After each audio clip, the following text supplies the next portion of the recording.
Hi guys, we are live. Happy New Year, firstly. I can see I've got a couple of people watching, which is really useful because I need to do a bit of a test. Firstly, can you hear me? That's the first question I've got. We have a technical issue which reared its ugly head last night during the podcast recording with 8 or 16. Just a quick thumbs up if you can hear me, and if you can hear me okay, firstly. Sorry about this. This isn't the best way to start a live stream, is it? You can hear me, right? Okay, I'm gonna make a very quick change, and I want to know if you can still hear me. Bear with me. Isn't this brilliant? This is the life of a content creator, guys. This is what it. Sometimes things don't work. Sometimes things break. Right, bear with me. Can you hear me now? I'm talking. Hopefully you can hear me. And if you can hear me, is it loud enough? Or have I gone? Am I just talking? Are my lips moving and you can't hear me? That doesn't sound very faint. Okay, that settles it.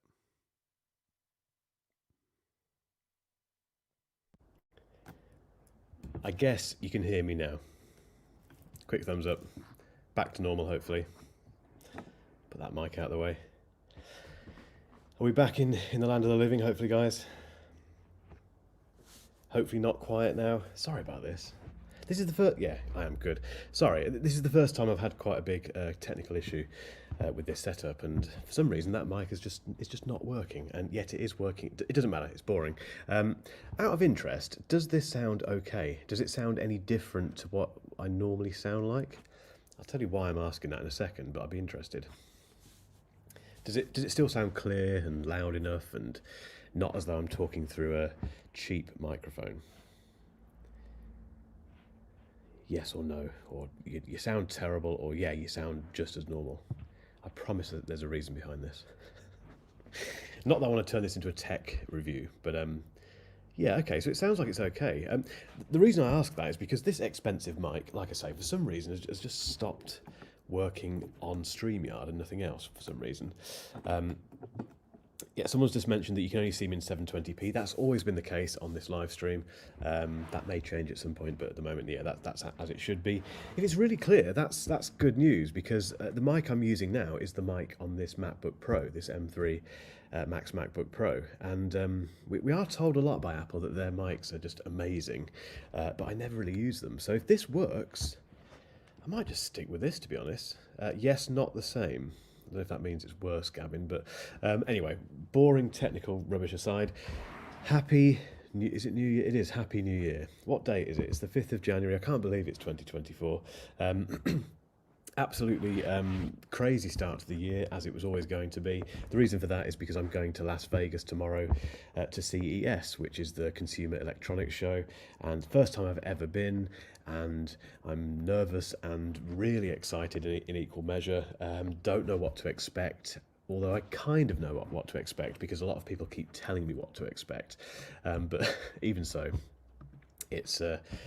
why they do it so early in the month, in January, I don't know. It's you kind of come out of Christmas, come out of the new year, and then bang, you've got this massive, the world's biggest tech conference kind of hits you square in the face.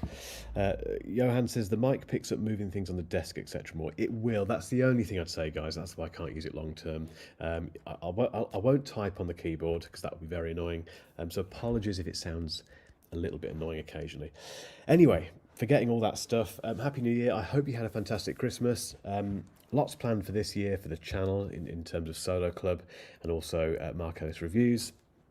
And firstly, I get it wrong every single time, don't I? The Creator Academy kicks off at the end of this month. So on the 29th of January, the very first, I was going to say lesson. They're not lessons, they're modules that we're sending out, which is me talking through the elements of this business. That will be launched, and then not too long after that we'll have the first Q&A, which is a live thing with me. People are signing up already, so if you've already done that, thank you very much. I can't wait to get started with this. I need to get CES out of the way, then it's headfirst into the academy. And if you weren't aware, this is basically me opening the doors to this business and going through everything from the kind of concept behind what I do and the way that I've built Mark Ellis Reviews, the different platforms that I put content through, so TikTok, YouTube. I don't know why I started with TikTok then, but there you go. YouTube, my own website, Medium, Twitter, podcasting, the whole lot, Instagram as well, and also all the mechanics behind the scenes and things that I don't normally talk about, like the kind of intricacies of working with brands, getting sponsorships, and growing revenue from doing this kind of thing for a living. Although you don't have to do it for a living as part of this, if you're just looking to do it as a side hustle, don't like that phrase, but if that's what you want to do, then it's there for that as well. And yeah, can't wait to get stuck into it. Loads of kind of material that comes with it as well. But the key thing is that you get direct advice from me, and I'll go into much more detail than I do on these live streams. So if you want to find out more, there's a link below, and you can just join the Discord server completely free of charge. That is a lovely little community on there now of people who are kind of watching these live streams, but equally they're kind of, getting to know each other and talking about this industry and sharing their own journey as content creators. So if you want to find out more about the Academy, I'd recommend obviously clicking the link below, but also joining the Discord server and just asking questions. Callum is your man as well. He's in the chat somewhere here. Have a chat with Callum if you've got any questions about it. But we're kind of getting into January now, and it means it's not that far away, 3 weeks or something. So make sure you sign up.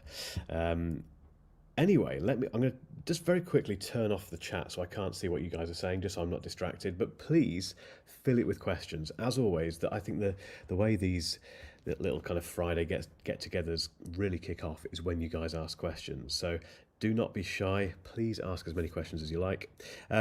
Today, what I thought I'd very quickly talk about, or very quickly, may not be quick. My chair's falling apart as well. Brilliant.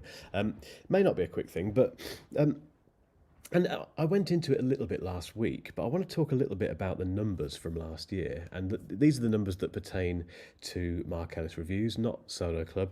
The numbers for Solo Club are much smaller. They're still very positive and it's growing, but it's a little bit more... I've got more numbers to play with when it comes to talking about Mark Ellis Reviews, as you can imagine. So I'm just going to go through a few of these now. So one of the most amazing things last year for me is that we published 145 main videos. And when I say main videos, I've got a cold, by the way. You have to excuse me sniffing and what have you. When I say a main video, I mean a video that lasts 8 to 10 minutes and is what is considered a regular YouTube video. And it's 145 of those we put out in 2023. Interestingly, and this is the most fascinating thing for me, that's only 4 more than 2022. So that there are only 4 more videos that we published, yet the numbers, those videos, not just the 4 videos, I'll come on to that, but the numbers generated by those 145 videos are astounding. And there's a bit of a caveat with that, because the numbers that I'm about to reveal aren't just related to purely those 145 numbers. There are legacy videos that obviously contribute to them in quite a big way, but it's easier to hang your hat on the fact that we made 145 videos last year. In addition to that, if you're interested, we published 280 shorts. 280 shorts. A lot of those weren't necessarily, some of them were chopped up from obviously longer form videos, but a lot of them were actually completely brand new, completely what we call dedicated shorts. So we've kind of created them from scratch. I'm doing more and more of that now that we have a team, because I've got the resources to do that. And again, it's a massive number for a relatively small content business. We had 77 sponsorships in 2023, which is a 79% increase on 2022. Crazy. 53% of the videos on Mark Ellis Reviews were sponsored, which again is another increase. It's a 23% increase on 2022. The number of views, and this is purely for the regular videos, this doesn't include shorts, views for regular videos was 9.4 million, just over 9.4 million views. That's 32% up on 2022. And shorts were 3 million, just over 3 million views, which is 1,176% up on 2022, largely because we made so many more. We published so many more shorts, so that's the reason for that, really. But yeah, in total, you're talking nearly 14 million views, which is incredible in a year. Number of subs gained, 58,192, which is up 13% on 2022. And the impressions, nearly 147 million impressions, up 30%. The CPM, if you're interested, so this is the amount of money paid by AdSense for every 1,000 views that you get on a video, was £8.63. So I basically got £8.63 per 1,000 views on average. That's up 19% on 2022. And the click-through rate, which is how often people who click onto your thumbnail when they see it on their feed, was an average of 5.2%, which is up 16% on the previous year. So they're all the green numbers. They're all the numbers that are like brilliant. I'm really pleased with that. I'm not doing this to flex at all. This is just a kind of... we always have to do that kind of caveat and that kind of... we have to preface this thing, these kind of numbers, I think, whenever we start saying, I say we, content creators, start revealing publicly these numbers, because it's not a flex. The whole point of this is to show you what's possible, because if a bloke from Northampton can generate those sort of numbers, trust me, you can. I'm so down on Northampton, I love it, it's my hometown, but if you've ever been there, you know what I mean. Now, there's two numbers that have bothered me, and one of them might come as a bit of a surprise. You may have seen me mention this already. I wrote about it in the SUBSTACK newsletter a week ago, I think, just in between Christmas and New Year. And it's the sort of number that not many content creators talk about. We talk about those big numbers that I've just reeled off, those subs gained and views and all the rest of it, but we rarely mention how many subscribers we lose in a year, for instance. And in 2023 I lost 14,308 subscribers, which is up 16% on the year before. So we brought in just over 58k, but we lost just over 14k.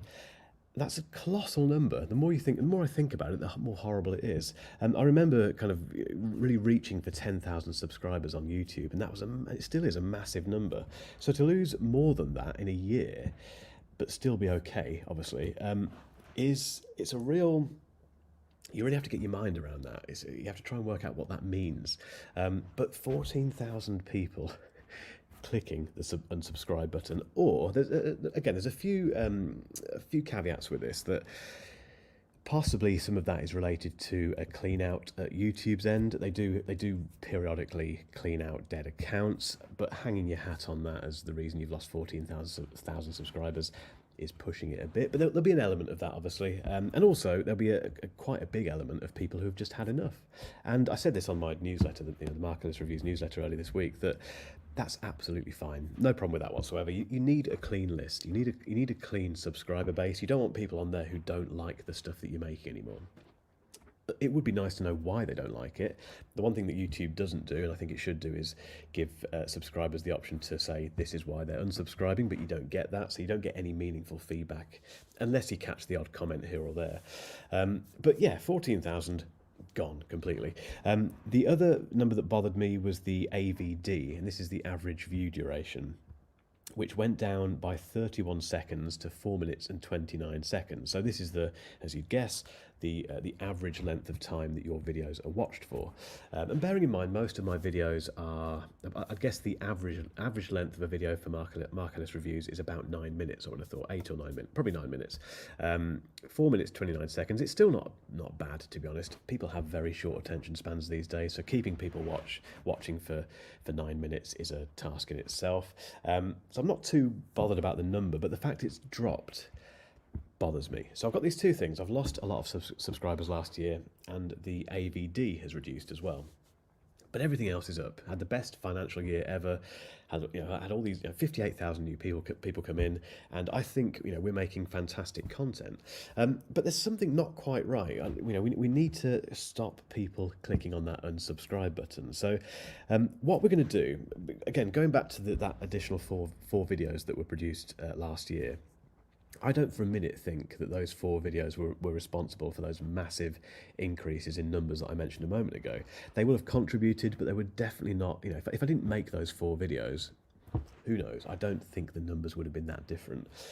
What that tells me is that we can probably pull back a bit and not do quite as much stuff, not do quite as much content, or not publish quite as much content, because the average that we were doing of about 3 videos a week is so much work. It's an unbelievable amount of work, particularly if you've only got one person on camera, which is myself. Yes, I do have help behind the scenes, but I still edit the main Mark Ellis Reviews videos. So it still relies on me sitting here firstly writing it, then talking it, and then editing it, and then we publish it. So it's a lot of work to do three of those videos every single week. So we're now aiming for an average of 2 videos a week, which I think we can stick to. That said, this isn't as easy as it sounds. You can't just think, okay, brilliant, I can do one less piece of work a week. The reason it's not easy is because things happen, things come through. You get new sponsorship requests, new products are released. I cover Apple stuff, and as we know, Apple is a law unto itself. They can launch a brand new Mac tomorrow without anyone knowing, and that being the case, I have to jump on it because it's my bread and butter. But that stuff aside, we do have control over the rest of the calendar. So we do have to really stick to our guns on this and make 2 videos a week on average. And the only way we can do that really sustainably is to make sure we have really good sponsors. So sponsors who pay well, who pay on time, so there's no cash flow issues, and sponsors who are really well aligned with the audience. It's the kind of holy trinity, really. The fourth thing I would add to that is sponsors who aren't a pain in the backside, because some are, unfortunately. I love them all, but some of them do test your patience. But I do have some shining examples of sponsors who aren't a problem at all. They're brilliant for the audience, perfectly aligned, and they pay well. And that's what it's all about. If you can find those sponsors, everything else comes together. And then you add in the affiliate revenue, you add in the AdSense revenue. That was up last year as well. So just if you're interested, the AdSense revenue, which I haven't noted it down here. I've got the number somewhere, but the AdSense revenue was up quite a bit. I think it was about 30% last year on 2022. But once you've got that base of decent, relevant sponsorships, everything else follows. So that's the job of my general manager, Niall. He's pretty much full time now with the business, and he's been tasked with doing this in terms of getting those sponsor relations in, building those partnerships, and really forging forward with that. And we do have help from excuse me, bear with me, I need to sneeze.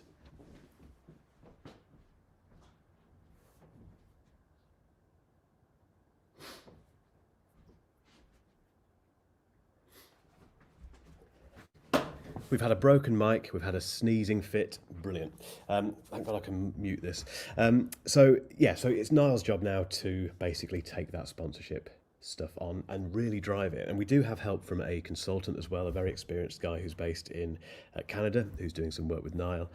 So it's a very exciting year in terms of really working on those numbers. And the best thing about running a YouTube channel is that you have numbers, you have a huge wealth of data and insight to work from. And without that, it would be very difficult. It would be very hard to hang your hat on exactly what you should be doing next. But I can see from the subs lost and that average view duration that we need to focus our efforts on creating even more quality content by reducing how many videos we're putting out there. And because all the other numbers have gone up so beautifully on their own, I know the potential of the business. So in theory, this is all in theory, but it should work. In theory, raising the quality of the videos, ensuring people don't unsubscribe as much, and making sure they watch for longer raises all of the other ships within this sea of content that we're working on. Very strange analogy. So that's kind of the plan for this year. My plan, because I have a team now who are working very hard to do this stuff for me, my plan really is to focus on the content, but also to keep getting out there. So CES next week is a great example of the sort of stuff I need to be doing, getting out there, meeting brands, going to events, going to product launches. We're looking at speaking opportunities as well. I am writing my book, which is a long project, but that's going to come into play at some point as well. It's all about being this kind of key person of influence, which I don't like that phrase at all, but it's the best way to describe my role. I need to be influential for the business to work, because if I'm not, then we don't get the views, we don't get the impressions, we don't get anything coming through, we don't get the interest from brands. So that's kind of the plan for this year, and it's going to be a lot of work. Even though in theory we're creating less content, it's still going to be a lot of work because of all the things that go into each of those videos. So those were the numbers for this year. And again, I'll go into more detail on this on the Creator Academy as well. So another little plug for that, but we do dig into these numbers in far more detail in the Academy. I'm hoping you can still hear me. I'm really worried about this mic now. I think we're okay. We've got lots of people watching. Thank you for jumping on, guys. I'm going to have a very quick drink of water, wherever it is. Has anyone else got a cold from Christmas? I always get this every year. I have a lovely Christmas. I did have a lovely Christmas, but then you get this cold that everyone seems to get. And if you have kids, I was talking to Rob from 8 or 16 fame last night, and he's got the same thing where he's got 2 kids, always ill. And I didn't believe this until I had a kid and found out that actually, yes, you get ill all the time because, bless them, they're little kind of germ carrying machines. So yeah, has anyone else got a cold? And please tell me you feel like I do. More importantly, let's have some questions. Let's have a look. Have we had any questions so far? Lots of, not questions, but lots of talk about the mic. Hopefully you've not heard too many sort of bashing things around. Yeah, Rob, as you've noticed, Rob, no idea what's wrong with this. Can't work. I've even changed, to get really boring and geeky about it, I've even changed the audio interface and it's exactly the same. Yeah, it still records perfectly into Logic. I don't get it. Really don't get it. If anyone is a master at SM7B then tech, then please let me know. iCave Dave is on. iCave Dave has got a new podcast on the way. He's got a very good YouTube channel as well if you want to check him out. I may be appearing on his podcast. I am, aren't I? I can probably say that, can't I, Dave? He's not that far away. I didn't realise this, but he's relatively close to me as well. So maybe we'll have to do a collab at some point. This is interesting. So it's vacation time again. People have cleared their lists on YouTube when they were waiting for something during their vacation. Yeah, potentially. I mean, the one thing you don't, I could look at in a bit more detail into the numbers and see, when those 14,000 were lost. That was across the entire year, so it's a kind of a culmination of 12 months worth of lost subscribers. But there's so many reasons you might lose a subscriber, a million different reasons. But that is one. It's one of those things that you don't have any control over. The best thing to do with these types of business is to work on the things that you can control. The stuff that I've mentioned that we're working on this year, we can control. So we can control the quality of the videos, we can control the quality of the thumbnails, which in turn, in theory, raises the click-through rates.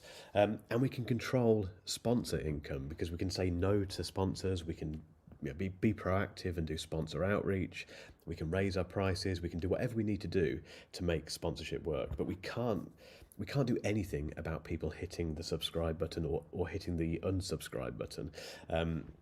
You have to work on what you can influence and not worry too much about the other numbers. Because if you work on what you can influence, in theory, the other numbers will come. In theory.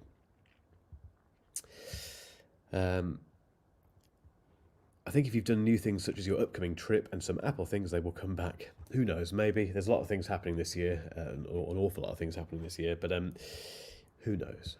If they've gone because they've had enough, that's absolutely fine. It's best they're not there because you don't want a bunch of subscribers who don't like you. That isn't the point of this. Johan's looking forward to the Academy. Looking forward to seeing you there, Johan. Here's a great question. I was going to ask, what's your favourite beer? I like these sort of questions on Fridays. I used to be a real ale drinker. Try and say that when you've had a few real ales. But I've kind of gone off that a little bit. I've kind of, I don't know why, I've not enjoyed real ale as much as I have done in the past recently. I've really got back into Guinness. I had a couple of Guinnesses last weekend, and they were just really... Guinness is a funny one. You can have bad Guinness and very, very good Guinness. And I found a pub near where we live, just down the road from here, that does incredible Guinness. So at the moment, it's Guinness. But yeah, lots of different flavours of beer I like, and I will be sampling just a couple, not too many, in Vegas, obviously. Be working very hard in Vegas as well, obviously. How do I watch the 8 or 16 podcast? Listen to it on Apple Podcasts, but I'm sure you mentioned that you're going to start streaming it on YouTube. We are indeed A3P Tech. We just, well, in fact, tomorrow we're publishing the second episode. The first episode was actually recorded in this studio. Rob did the most unbelievable round trip from his house in an Uber. Incredible commitment. I did feed him. I did pay for his Uber back, but we did it in person here. So that the first episode on YouTube looks great. The preceding episodes won't look quite as good until we do it occasionally again in the future. But if you just search for 8 or 16 on YouTube, you'll find it. And also in any of the possibly even in this description, but certainly in the video descriptions of Mark Ellis Reviews videos, you'll find 8 or 16 on YouTube there. So, but yeah, a quick search will help you find it. Let us know what you think. We've got 95 subscribers, I think, and lots of nice comments and some nice feedback that we've had as well. So if you have subscribed to 8 or 16, thank you very much. It's been a great start to that podcast's life on YouTube. And yeah, I'm really enjoying it. Eric, yes, everyone I know has a cold or the flu. Yeah, it's just rubbish. I've never had the flu, touch wood. Shouldn't say that, should I? But yeah, it's rubbish. Had the flu for 3 weeks over 3 weeks all over Christmas, Gavin. That sounds horrible. I didn't have that. What's this? Rob says, if it makes you feel any better, Austin Evans lost 235,174 subscribers. 235,000, whatever. 235,000 subscribers in 2023. I can't get my words out today. That's a lot, isn't it? I mean, he's got a lot more than me, to be fair. But it does, again, I'd love to know, but because not many YouTubers reveal this stuff, I'd love to know if the percentage that I've lost versus the number that I gained is on par. Is that what I should expect? Is it worse? Is it better? Is it what is it basically? You just don't get many people revealing this. I'm on a mission to get more YouTubers to tell us how many subscribers they lost in 2023. Maybe when I meet some of my creator friends in Vegas next week, perhaps I'll get them to reveal after a couple of beers. Paul's in the house. Hi, Paul Rankin. Rob has just put the link, thank you Rob, to 8 or 16 in the chat. Is the Academy only happening once? No, it's not. I mentioned this a little while ago. It's definitely worth kind of reiterating this, so thank you for asking the question. No, the way it's being created and distributed means that we can do it at scale. So rather than me kind of being sitting here live every week and doing the module, they're pre-recorded, so I pre-record them and they get sent out, and that means we can do more cohorts throughout the year.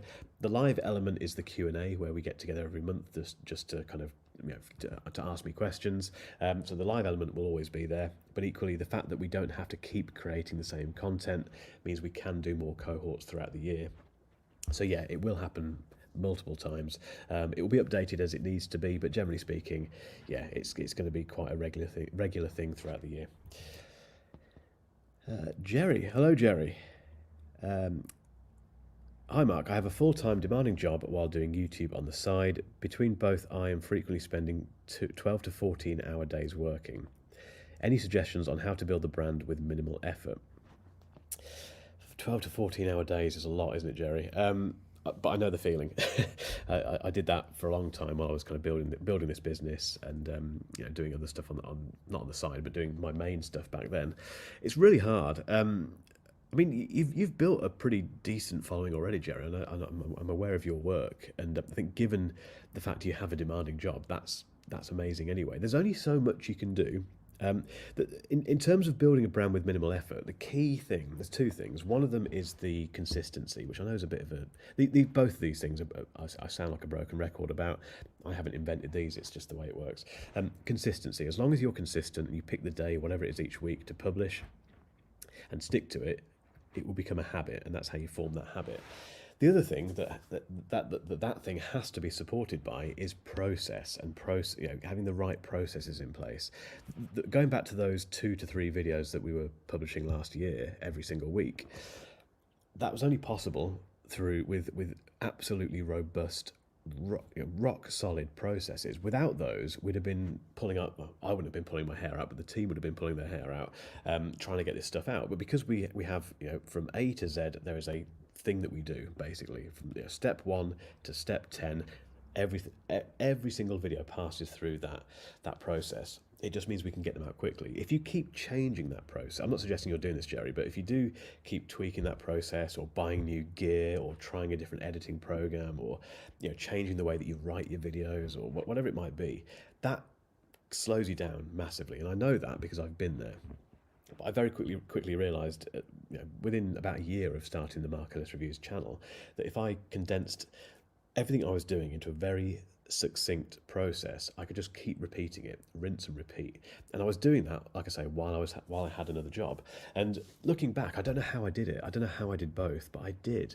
I did grow it to a point where I could leave that job, those other contracts, and go full time with this. So it definitely worked.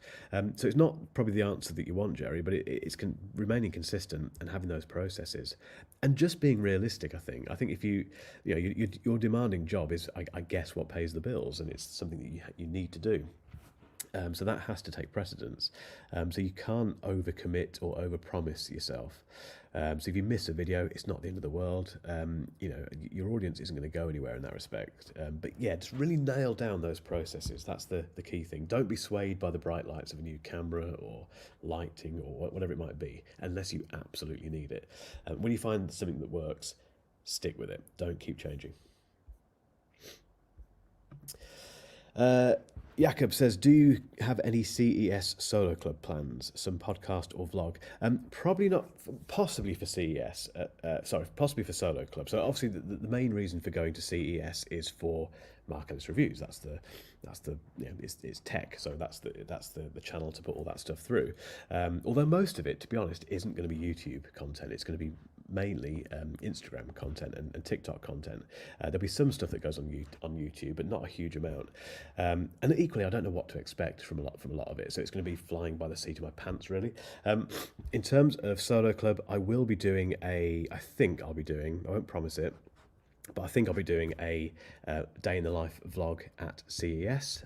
Stay tuned for that. If I have the time to do it, I promise I will. But it's very difficult to fit all this stuff in a week. Well, it's technically about 5 days, really. So we'll see. But I don't have any kind of solid plans for that, but we'll see. Any other questions? What we got here? Let's have another quick drink of water. Alan says, "Is American beer sweet and gassy? Can you do sample tastings in Vegas?" I don't know. I mean, I've been to Vegas years and years ago on holiday, and the beer was great from memory. I like American beers and APAs and stuff, and I'm fairly. I don't know why we're talking about beer. It's great. I'm not too fussy when it comes to beer. I don't like cheap nasty beer, but I'm not too fussy when it comes to different types. I'll try anything, really. I do like the beers that they have in the States. In terms of sample tasting, because we do that in the UK, I think what Alan's referring to here is if you go to a pub in the UK and they've got a new beer on tap, you can say to the bartender, "Can I give it a try?" And basically they'll give you a small glass with a little bit of beer in there, so you can give it a try. I don't know if you can do that in the States. I don't know if that's an accepted thing or not. I won't try and do it just in case, but that's quite a regular thing that people do in the UK. So I think that's what you meant, Alan. Anyway. Lots of different people coming on. I can't believe today of all days, when I'm full of cold and the mic isn't working properly, we've got such a big audience. But thanks for coming on, guys. Lots of new faces, which is fantastic. Eric, you've been exploring different subjects on YouTube just to add some variety, even PC tech. Interesting. Maybe that is a small slice of the loss. Possibly, who knows? I mean, I don't do much PC, as in Windows related stuff. It could be, but I'm glad you're exploring different subjects, because, I mean, I should do that, really. I was talking to someone the other day. I don't watch as much YouTube these days as I should do. I watch way too much short form content on TikTok and Instagram. So, I need to really do what I say, and do as I say, rather, and get back into watching a lot of YouTube. But it's important to explore. Sorry about all the sniffing, guys. Are you excited for CES? Asks Paul.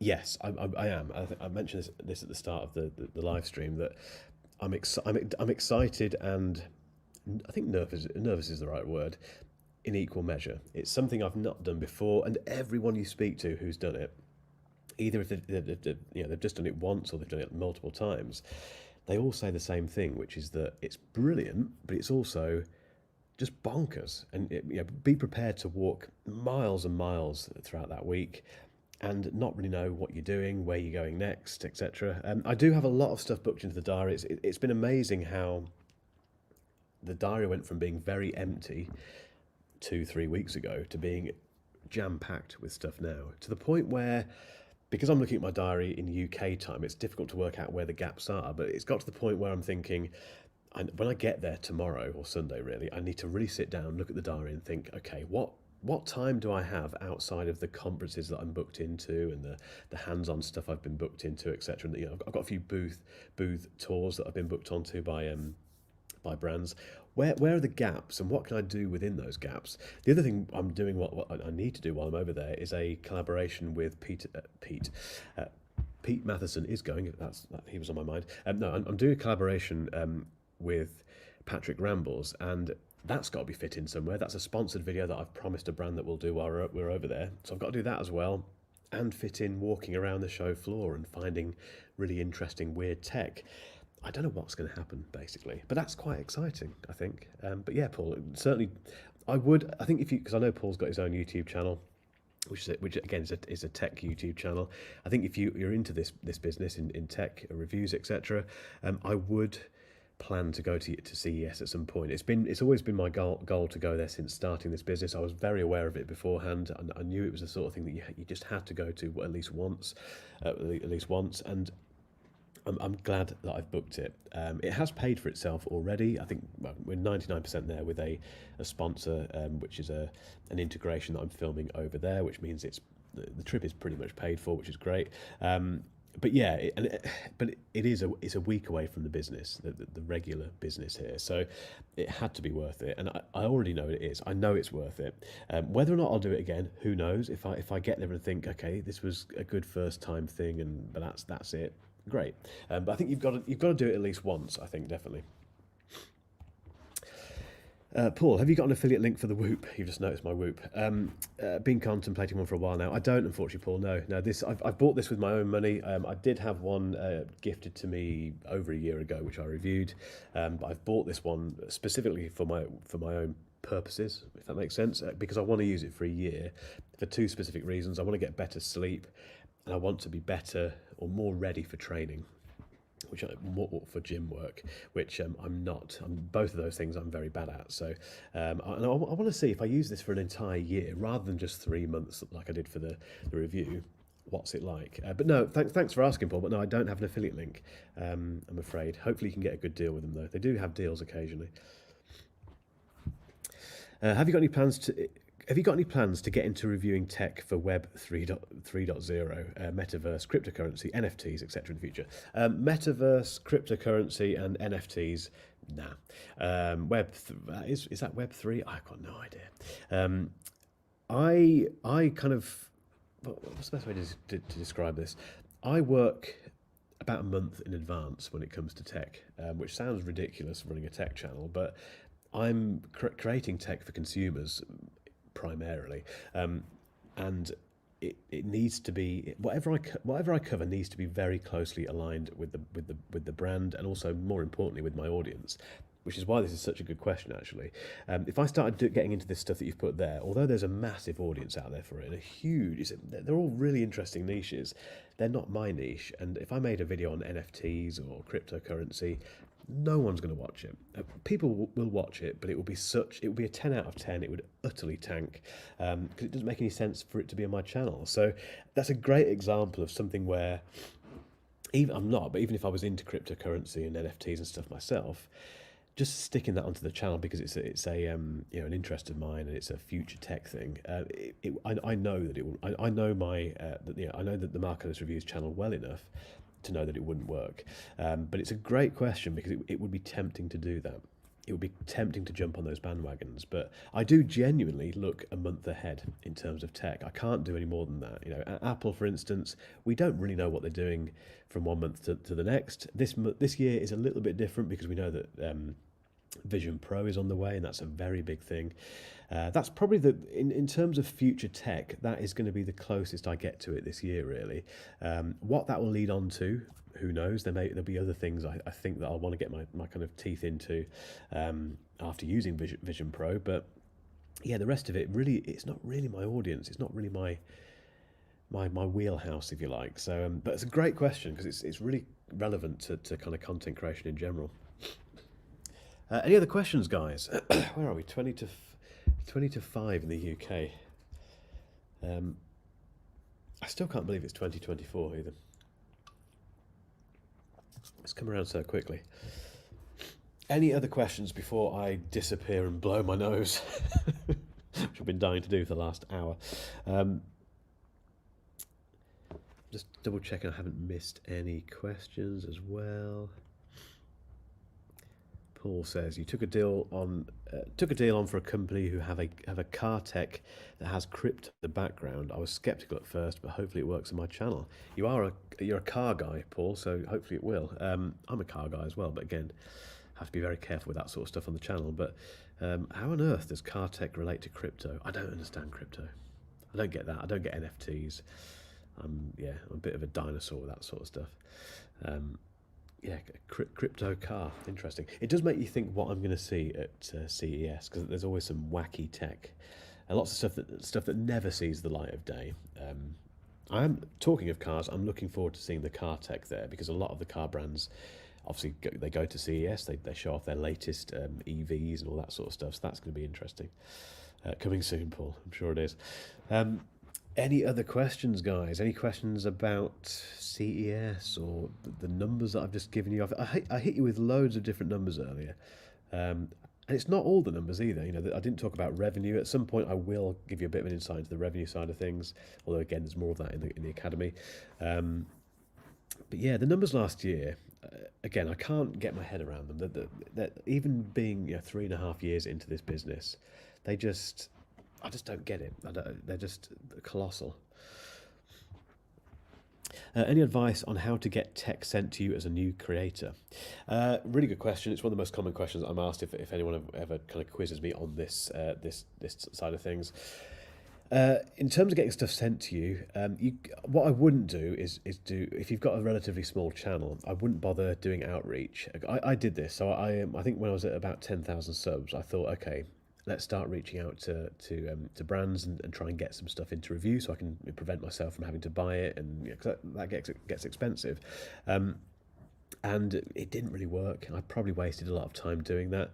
What happened instead, obviously, was as the channel grew, those things came to me naturally. I could be fairly passive, sitting there, getting on with creating content, building the audience, and lo and behold, you get spotted by brands and they get in touch and they send you the things to review. The one thing you do need to be careful of when that happens is just saying yes to everything. I've made all of these mistakes, by the way, guys.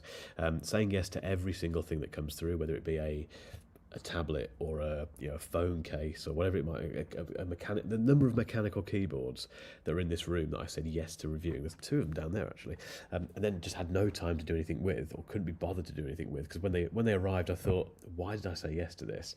It was a waste of my time, a waste of their time. Not great. So although it's tempting to say yes to everything once those requests start coming through, be careful. But in terms of, there's not much you can do apart from just keep focusing on content. And if you don't have enough new things coming in, so if you haven't got a budget to keep buying the latest iPhone, or like me, have all these different Macs and stuff in here, then just work with what you've got. That's what I did. So when I first started, I did lots of reviews of the MacBook Pro that I had. I had an iMac, I did reviews of that. I had an iPhone already, I did lots of different reviews and kind of guides, and 6 months later, videos on it. And that's how I built the channel. I just worked with what I've got. And I suppose the other thing to bear in mind, I did have a bit of a budget, because I approached this as a business and had money to spend on review units, but equally I still had to be careful. I didn't want to kind of blow everything on getting gear in. So it's, again, probably not the answer you're after, but there's no silver bullet to this. You have to just keep building that audience, because once the audience is there, the brands will come knocking. They absolutely do. You'll appear in searches for brands who are looking for people like yourself. So just keep creating and work with what you've got. Even if you've made 4 videos already about your phone, make another one, because if they're working, they'll keep bringing in those subscribers. And there's always something to talk about with the same piece of tech.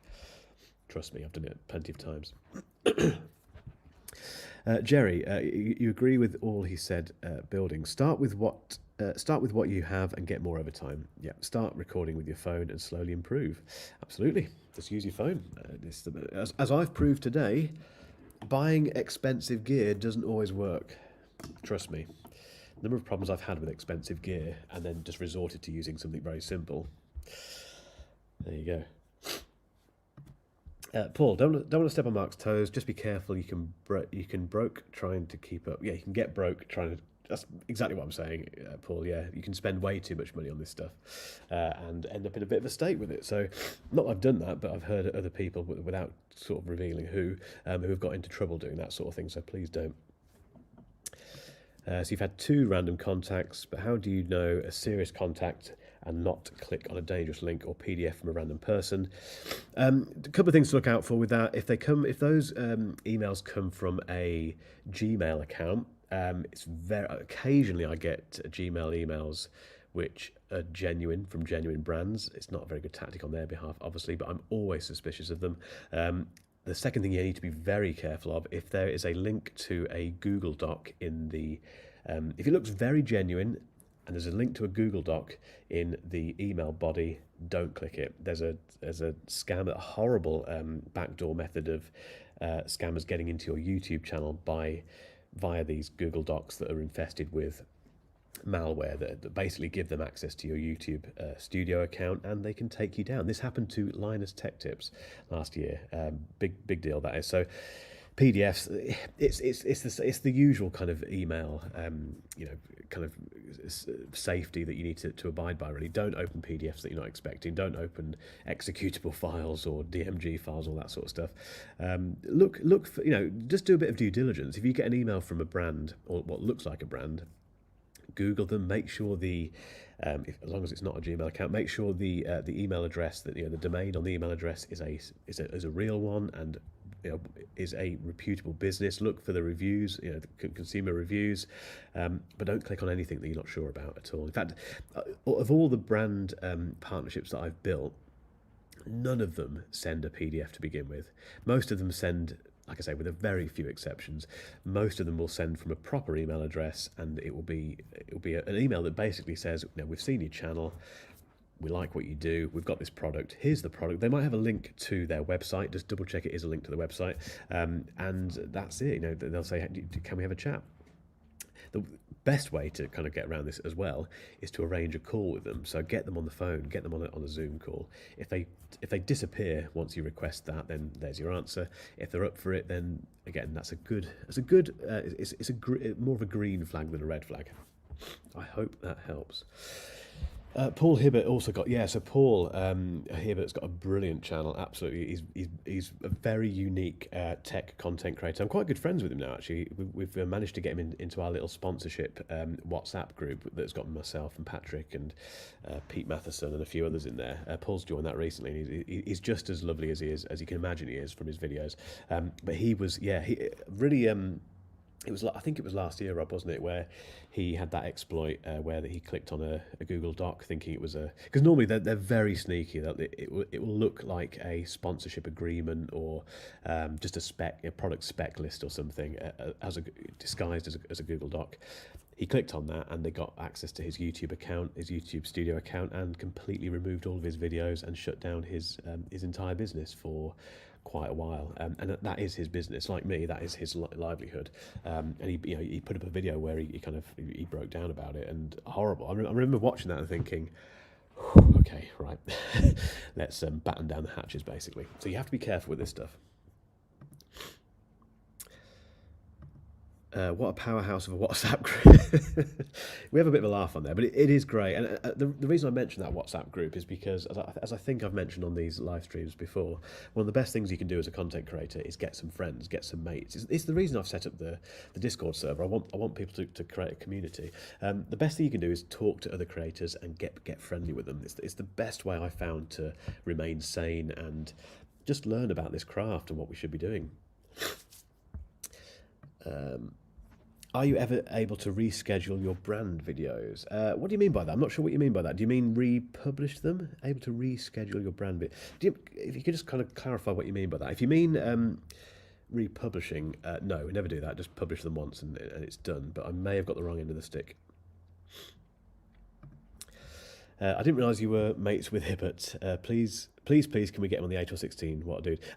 Absolutely, I'm sure he will come on that, Rob. I've only kind of got to know him fairly recently through this WhatsApp chat, but he's great. He's such a lovely bloke.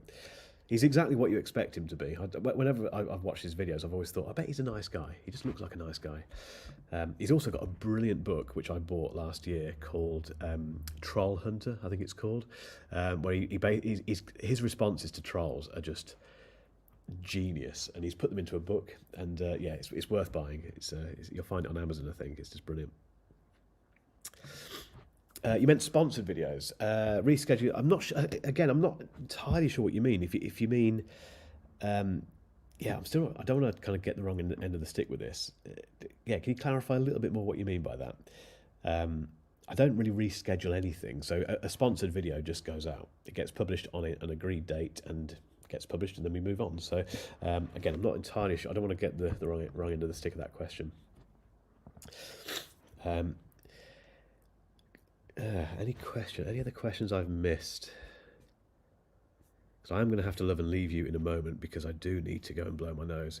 I don't want to have to keep disappearing out of the room and muting the mic.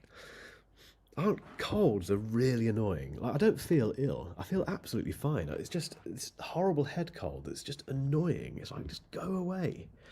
You know, it's just an illness that just doesn't do anything. It just hangs around, gets in the way, doesn't really make you feel worse. It's just irritating. That's my rant. One thing I was going to mention, actually, if you're interested in terms of what gear I'm taking to CES, because a few people have asked this recently. I'm taking the Sony ZV-E1, which I don't have to hand, so I can't show you it, but it's basically their very small full frame camera, which is a brilliant. I'm so glad Sony decided to make that camera. They make thousands of cameras seemingly every year or every week, but that is one which stands out as an absolute genius move. So the ZV-E1 is going to be the main big camera I take. Probably two lenses, probably a wide lens and a 24-70 for B-roll. No lighting, not bothering with that. A Sony shotgun mic, which I'll use most of the time, I think. DJI mics, the clip-on ones that you see everywhere, just in case I have to interview someone. What else? That's pretty much it. I won't be taking a gimbal. I will be taking a carbon fibre tripod. Carbon fibre because it's very light. I've learnt from previous excursions that a proper, relatively big tripod is very useful when you're there on your own. And that's pretty much it. This MacBook Pro that I'm using, which is the 14-inch version, finally got rid of I haven't got rid of it yet. By the way, if you want a 16-inch MacBook Pro, I am selling mine. Let me know. It's the M1 Max version, but I've downsized to this 14-inch version, and it's just amazing. The difference in I've got a lot of stick for this, but the difference in weight and size and just presence of this thing in your backpack is just amazing. So for traveling, perfect. But that's it. That's all I'm taking. I'm not taking anything else. And I might take the little action cam, the DJI Osmo Action 4, and my iPhone and a Pixel Fold. Which all that sounds like a lot, but it's not really. Because you could go out. You could take a gimbal and take two cameras and a big mic and light. You could go crazy with this stuff, but it's just me, and I don't want to be weighed down with 18 tons of camera gear. Right, here come loads of questions, as always. Brilliant, thank you guys. I do like this. Here's a good one. Am I taking Jen? Bless her, no, I'm not. She's going to be stuck at home with our son. I say stuck at home, she's got no problem with that at all. But yeah, I mean, in the future, I do want to give my family the opportunity to come on these trips because they're amazing. But it's just the time of life, really. Harrison, my son, is 19 months old, and Jen has a lot of stuff going on as well, so she just can't up and leave, obviously. So one day, absolutely, but not at the moment. Oh, here we go. So, say for example, you agreed on a date to make a video but failed to publish. Could you reschedule? Never failed to publish. That's the answer to that. I've never failed. The only time we may have gone over is if the sponsor has been late in getting back on a change to the video or an approval or something like that. Even that is quite rare. I say it's quite rare. It happens now and again. But I've never failed to publish. Never do that. If you get a sponsored video, publish it when you say you will. I see what you mean now, but yeah, if that happened, you've broken the contract, unfortunately, and you probably won't get paid. So, big red flag on that one. Again, if I've got that, I hope I've got that right. I hope I've got the question right. Have you had a chance to use the Osmo Pocket 3? You've just bought one, and from the looks of it, it's genius. I've played with someone else's a couple of months ago, and it's brilliant. I very nearly bought one, and then thinking of my own advice, I thought, no, stop adding stuff to your gear list. I'm happy with my vlogging setups now. So, but I think if you need a decent little vlogging camera, it looks brilliant. Yeah, I think that's a great shout. Great shout. We need a Rob's money saving tips for tech newsletter once a month. Love how he never pays full price for anything. He's like the tech version of Martin Lewis. He's amazing. Yeah, Rob, I don't think Rob's ever paid full price for anything, have you, Rob? Which is an incredible feat. And some of the prices he gets for some really good gear, it's eye-watering. He can spot a bargain a mile off. Maybe that should be, Rob, that should be your podcast. Start a YouTube channel. Go for it.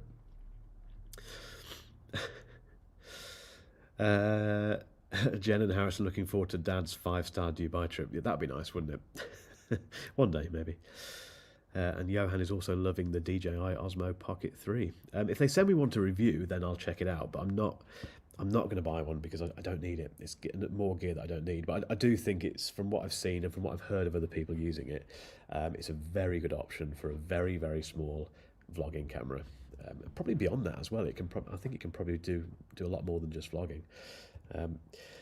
Right, guys, we have pretty much hit 5 o'clock, which does mean it's time for me to bid you farewell. And I'm really sorry, firstly, about the mic quality. If it's been annoying, if there's been bashing and noises and stuff, I apologise. I'll try and get this fixed before the next one. There won't be a live stream next week because I will be in Vegas and I can't really do that. Well, I could technically do it live. If the time opens up and I can do it, I might do. But part of the problem is that I'm flying back next Friday. So this time next Friday, I'm actually flying back a bit earlier. Well, at some point next Friday, I'm heading home, and it's going to be difficult to fit things in before then. So let's say it's not going to happen next week. So we've got a week off and then back onto the normal schedule the week after that.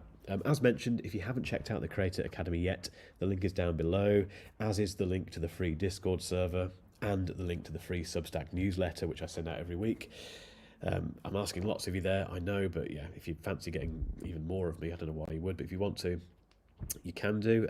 Yeah, and I'll report back from, well, yeah, in a week's time. I am a little bit nervous about this trip, in the best way. I'm very lucky to be doing this. I'm not taking it for granted, but I'm a little bit cautiously optimistic about what's going to happen. So I'll update you fully on this when we meet again in a couple of weeks. But yeah, have fantastic weekends, guys. Thank you for staying on for this long. It's been a really big audience. Thank you for your questions. I hope it's been useful. And as always, if you haven't hit subscribe yet, please do, and tell your mates about it. Have a brilliant weekend. Cheers, guys.